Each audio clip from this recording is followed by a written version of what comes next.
Portugal produces about half of the world's cork wine stoppers. Most come from these trees, here in the Alentejo region. But harvesting a tree takes years of expertise and steady hands. Há que ter paciência.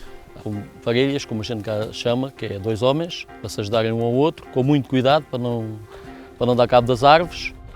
We went inside the world's largest cork forest to see how Portugal produces 40 million cork stoppers a day.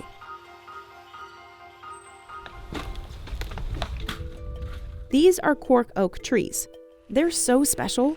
They've been protected under Portuguese law since 1209, so harvesters have strict rules to follow. The trees can't be touched for the first 15 years of their lives, and they can only be harvested every 9 years, so the bark has time to grow back in between. Since the first two harvests of a new tree don't produce the best cork, harvesters have to wait 33 years to get the good stuff. Every summer, harvesters peel off the bark using century-old techniques. Sim, isto é machadas próprias para tirar a cortiça. Já se experimentou com máquinas, as máquinas não dão, porque depois o homem tem que ir lá na mesma tirar a cortiça. Only the outer layer can be harvested. Normalmente, quando se aprende a tirar a cortiça, aprende-se que a primeira machadada que está no sobreiro tem que ser devagar, para ver a grossura da cortiça. É muito difícil, tem muita ciência para se tirar, para no fim as árvores não saírem feridas. E as árvores são feridas, normalmente começa a entrar umidade, começa a entrar bicho e com o passar dos anos elas vão acabar ou por cair ou por morrer. To prevent that, workers leave the inner layer untouched. We can harvest the bark of the tree without damaging the bark, so these cells can grow again without any impact in the life of the tree. Because the trees regenerate, they'll never run out of cork. The oldest tree on record is an estimated 200 years old and has been harvested 20 times in its lifetime. After the cork planks are stripped from the trees, they're pressed between concrete slabs for 6 months. Then they're sent to a processing facility to be boiled for at least an hour. That's to sterilize the planks and make them softer. This machine punches out the stoppers we see in our wine bottles. Those corks are shipped out to 100 different countries. But the rest of the cork left behind in this process isn't wasted. We don't waste anything, even the small residues. All that byproduct can be made into things like flooring or granulated stoppers, used to cork less expensive wines. Cork harvesting goes back millennia. Egyptians used stoppers in tombs, and the Romans used cork in shoes.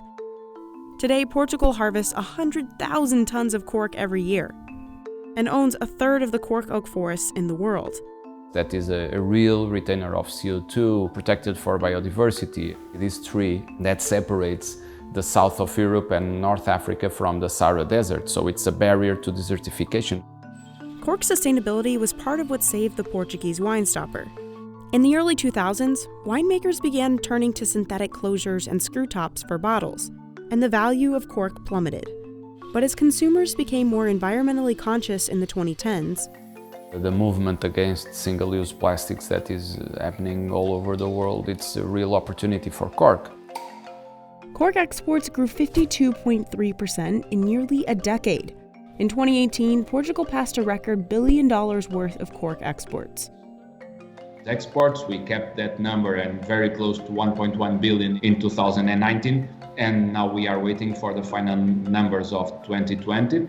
But as a global pandemic, as a global crisis, we are expecting also some impact in our business.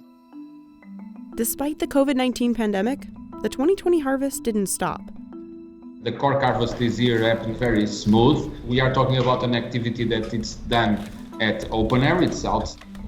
The industry's success in the last decade has allowed Portugal to take its cork products into other industries. From construction to automotive industry, to aerospatial, to sports, fashion, clothes.